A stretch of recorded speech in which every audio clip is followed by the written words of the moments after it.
Doctor Jinto John, ഇന്നലെ വരെ നിങ്ങൾ ന്യൂനപക്ഷ വോട്ട് ഏകീകരിക്കാനുള്ള ശ്രമങ്ങളായിരുന്നു. SDPI CPM ബന്ധം ആവർത്തിച്ചു പറഞ്ഞു. ഇന്നായപ്പോഴേക്കും ഭൂരിപക്ഷ വോട്ട് നേടാനുള്ള അടുത്ത വിഷയത്തിലേക്ക് കടക്കുന്നു എന്ന രൂപത്തിൽ ആരോപണം വന്നാൽ നിങ്ങൾക്ക് അതിന് മറുപടി പറയാൻ പറ്റുമോ? ഇപ്പോൾ SDPIയുമായി ബന്ധപ്പെട്ടാണെങ്കിൽ SDPയുടെ വോട്ട് കാലാകാലങ്ങളിൽ ഓരോരുത്തർക്കായി മാറിക്കൊടുത്തിട്ടുണ്ട്. നിങ്ങൾ കഴിഞ്ഞ ലോക്സഭാ തെരഞ്ഞെടുപ്പിൽ ആ വോട്ട് വേണ്ട എന്ന് പരസ്യമായി വാർത്താ സമ്മേളനം നടത്തി പറഞ്ഞതാണ്. പക്ഷേ പാലക്കാട് ഉപതെരഞ്ഞെടുപ്പിൽ വേണമെന്നോ പറഞ്ഞില്ല. അവർ പക്ഷേ നിങ്ങൾക്ക് വോട്ട് നൽകുകയും ചെയ്തു. അതിനുശേഷം ആഹ്ലാദ പ്രകടനം നടത്തുകയും ചെയ്തു. അതിന്റെ ബലത്തിലാണ് നിങ്ങൾ വിജയിച്ചത് എന്ന് ആവർത്തിച്ചു പറഞ്ഞ CPM അപ്പുറത്തുണ്ട്. പക്ഷെ അപ്പോഴും SDPയുടെ കാര്യത്തിൽ കാലാകാലങ്ങളിൽ ഓരോ തീരുമാനമാണ്. നിങ്ങൾക്കറിയാമല്ലോ, ഇന്നിപ്പോൾ ലീഗും പറയുന്നു വോട്ട് കിട്ടിയാൽ വേണ്ടെന്ന് പറയില്ല. അപ്പോൾ വോട്ട് വാങ്ങുന്നു. ആ വോട്ട് വാങ്ങുന്നതിനെ കുറിച്ച് തന്നെയാണ് ഈ ചർച്ച നടക്കുന്നത്. അപ്പോൾ എന്താണ് യഥാർത്ഥത്തിൽ ഇതിൽ നിങ്ങളുടെ നിലപാട്? അല്ല, ഇക്കാര്യത്തിൽ ഞങ്ങളുടെ നിലപാട് ആ മഹാരാജാസ് കോളേജിൽ കുത്തുകൊണ്ട് മരിച്ച അഭിമന്യുവിൻ്റെ ചിത്രം വെച്ചിട്ട് വർഗീയത തുലയട്ടെ എന്ന് ഉറക്കെ വിളിച്ചു പറയാനാണ്. മതിലിൽ എഴുതി വയ്ക്കുന്ന വർഗീയത തുലയട്ടെ എന്നുള്ള മുദ്രാവാക്യവും അഭിമന്യുവിൻ്റെ പടവും തൂക്കി പിടിച്ചുകൊണ്ട് കുറേ SFIക്കാരും DYFIക്കാരും നാട്ടിൽ നടന്ന് സാധാരണ കുട്ടികളുടെ മെക്കെട്ട് കയറുന്നുണ്ട്. ഇനിയെങ്കിലും ആ പരിപാടി നിർത്തണം. കാരണം SDPIക്കാരുടെ വോട്ട് വേണമെന്നോ പറയാൻ പറ്റാത്ത രീതിയിലേക്ക് ഇവർ തരംതാണു പോയി. ഇവിടെയുള്ള ഒരു പ്രശ്നം, ജനാധിപത്യ പ്രക്രിയയിൽ ഏത് രാഷ്ട്രീയ പാർട്ടിയിലും മുന്നണിയിലും പെട്ട മനുഷ്യരുടെ വോട്ട് ആർക്കും വാങ്ങാം, അതിലൊന്നൊരു തെറ്റുമില്ല. പക്ഷെ കാലാകാലങ്ങളിൽ CPMന് വോട്ടുകൾ കിട്ടാതെ വരുമ്പോൾ വോട്ട് ചെയ്യാത്തവരൊക്കെ വർഗീയവാദികളും വോട്ട് ചെയ്യുന്ന സമയത്ത് അവരൊക്കെ നല്ല പലഹാരമാണെന്ന് പറയുന്നതും ശരിയായ നിലപാടല്ല. അതിനാണ് ഇരട്ടത്താപ്പ് എന്ന് പറയാം. പുതിയ കാലത്ത് വേണമെങ്കിൽ പറഞ്ഞാൽ വൈരുദ്ധ്യാത്മിക ഭൗതികവാദമെന്നും പറയാം. ഞങ്ങളെ സംബന്ധിച്ചിടത്തോളം സ്മൃതി, ഞങ്ങൾ ഭൂരിപക്ഷ വോട്ടും ന്യൂനപക്ഷ വോട്ടും ഏകീകരിക്കാനല്ല, കേരളത്തിലെ സർവ്വസാധാരണക്കാരുടെയും വോട്ട് ഏകീകരിക്കാൻ വേണ്ടി തന്നെയാണ് ഞങ്ങൾ ശ്രമിക്കുന്നത്.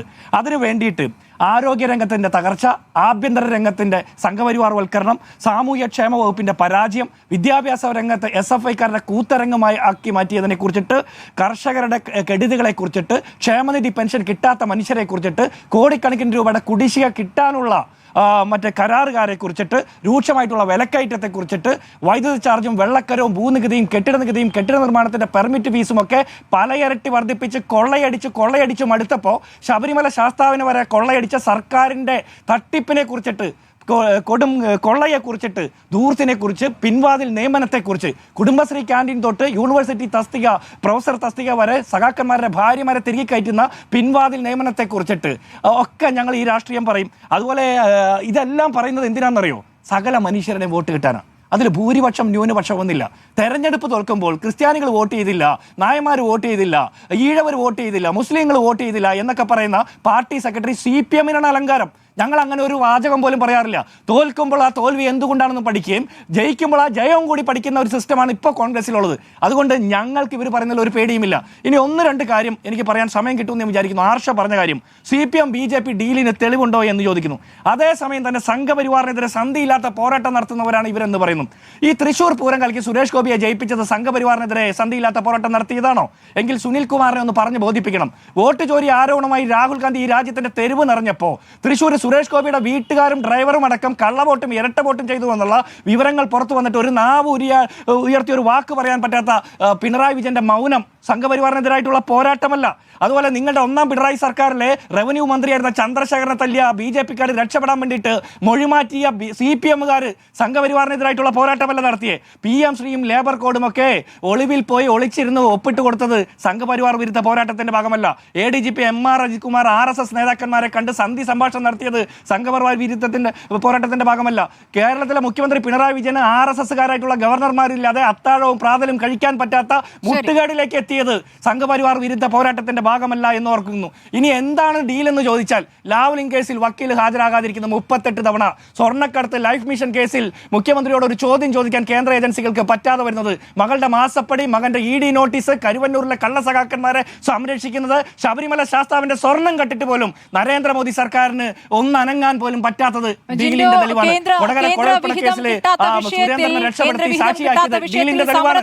തയ്യാറാകാത്ത പാർട്ടിയാണ് കോൺഗ്രസ്. കേന്ദ്രവിഹിതം കിട്ടാത്ത വിഷയത്തിൽ പാർലമെന്റിൽ ചോദ്യങ്ങൾ ഉന്നയിച്ചിട്ട് ഞങ്ങളുടെ രാഷ്ട്രീയ സമര അഭിപ്രായങ്ങൾ പറഞ്ഞിട്ടുണ്ട്. ഇവർ കേന്ദ്രവിഹിതം കിട്ടാത്തതിന്റെ സമരം നടത്തണം എന്തിനാ? KV തോമസിനെ കൊണ്ടുപോയി ഇരുത്തിട്ടില്ലേ? പൊതുഖജനാവിൽ നിന്ന് പണം കൊടുത്ത് പ്രത്യേക പ്രതിനിധിയായിട്ട്? അതിനു മുമ്പ് സമ്പത്തിനെ വെച്ചിട്ടില്ലേ? ഈ രണ്ടുപേരും കേരളത്തിന്റെ പൊതുഖജനാവിൽ നിന്ന് സമ്പത്ത് കൊള്ളയടിച്ച് അവിടെ പോയി സെറ്റർ ഇട്ടിരിക്കാൻ വേണ്ടി വിട്ടതല്ലോ. കേരള സർക്കാരും കേന്ദ്ര സർക്കാരും തമ്മിലുള്ള ലൈസൻസ് വർക്ക് നടത്താൻ വിട്ടതല്ലേ? ഇവർ ചെയ്യാത്ത പണിക്ക് ഇവിടുത്തെ മുഖ്യമന്ത്രി വിമാനം പിടിച്ച് നമ്മുടെ ഖജനാവിൽ നിന്ന് പണം ചെലവഴിച്ച് സമരത്തിന് പോകേണ്ട കാര്യമുണ്ടോ? എങ്കിൽ ആദ്യം പിരിച്ചുവിടേണ്ടത് KV തോമസിനെയല്ലേ, എന്നിട്ട് വേണ്ട സമരത്തിന് പോകാൻ. ഇനി ഒരു കാര്യം കൂടി പറയാൻ സ്മൃതി, ഒറ്റ കാര്യം, എനിക്കൊരു 30 സെക്കൻഡ് തന്നാൽ മതി. അതീവ സുരക്ഷയുള്ള സോണിയാഗാന്ധിയെ കണ്ടു എന്നുള്ളതാണ് ഇവരുടെ പ്രശ്നം. ഏത് മറ്റേ സ്വർണ്ണക്കടത്ത് സ്വർണം തട്ടിപ്പ് നടത്തിയ പോറ്റിയും ടീമും ഒക്കെ. ഞാൻ ചോദിക്കട്ടെ, അന്ന് സോണിയാഗാന്ധിയെ കണ്ട സമയത്ത് സോണിയാഗാന്ധിക്ക് അറിയാമായിരുന്നോ ഇവര് സ്വർണം കെട്ടവരാണെന്ന്? അയ്യപ്പന്റെ ഇവര് സ്വർണം കെട്ടവരാണെന്ന് അറിയാവുന്നത് കേരളത്തിലെ CPM-ന്റെ ഭരണകൂടത്തിന്, ദേവസ്വം വകുപ്പിന്, ദേവസ്വം ബോർഡിന്. അത് മൂടി വെച്ചവരല്ലേ വീട്ടിലേക്ക് അവരെ എന്നുള്ളതാണ് ചോദ്യം. ആരെത്തിച്ചു എന്നുള്ളതാണ്. അതിലാണല്ലോ അടൂർ പ്രകാശിനെതിരെയും ആരോപണം ഉയർന്നത്. ഞാൻ ചോദിക്കട്ടെ, അല്ല, പല ആളുകളും പലതരത്തിലുള്ള ബന്ധങ്ങൾ വെച്ചിട്ട്, ഉന്നത ബന്ധം വെച്ചിട്ട് സോണിയാഗാന്ധിയെ പോലെ നരേന്ദ്രമോദിയെ പോലുള്ള പലരുടെ അടുത്തും എത്തും. ഇവിടെ സ്കൂട്ടർ തട്ടിപ്പ്, പാതിവല തട്ടിപ്പ് നടത്തിയ ആള് നരേന്ദ്രമോദിയോടൊപ്പം നിന്നല്ലോ, പണം വന്നല്ലോ. അതിന്റെ അർത്ഥം നരേന്ദ്രമോദി നേരിട്ട് തട്ടിപ്പെടുത്തിയെന്ന് ഞങ്ങൾ ആരും പറഞ്ഞില്ല. അത്തരം വൃത്തികെട്ട വാദങ്ങൾ ഞങ്ങളില്ല. പക്ഷെ നിങ്ങൾ ഒരു കാര്യം പറയണം ഹർഷോ, നിങ്ങളുടെ സഖാക്കന്മാര്, സഖാവ് പത്മകുമാർ, സഖാവ് വാസു, സഖാക്കന്മാര് മുഴുവൻ എന്തിനാ ജയിലിൽ പോയത്? കട്ട സ്വർണ്ണം സോണിയാഗാന്ധിക്കാ കൊടുത്തെങ്കിൽ നിങ്ങളുടെ സഖാക്കന്മാര് പിന്നെ എന്തിനാ ജയിലിൽ പോയത്? നിങ്ങൾക്ക് വിശ്വാസമുള്ള SIT-യോട് ആ ചോദ്യം ചോദിക്കണ്ടേ? നിങ്ങൾക്ക് വിശ്വാസമുള്ള കോടതിയോട് ആ ചോദ്യം ചോദിക്കണ്ടേ? അറ്റ്ലീസ്റ്റ്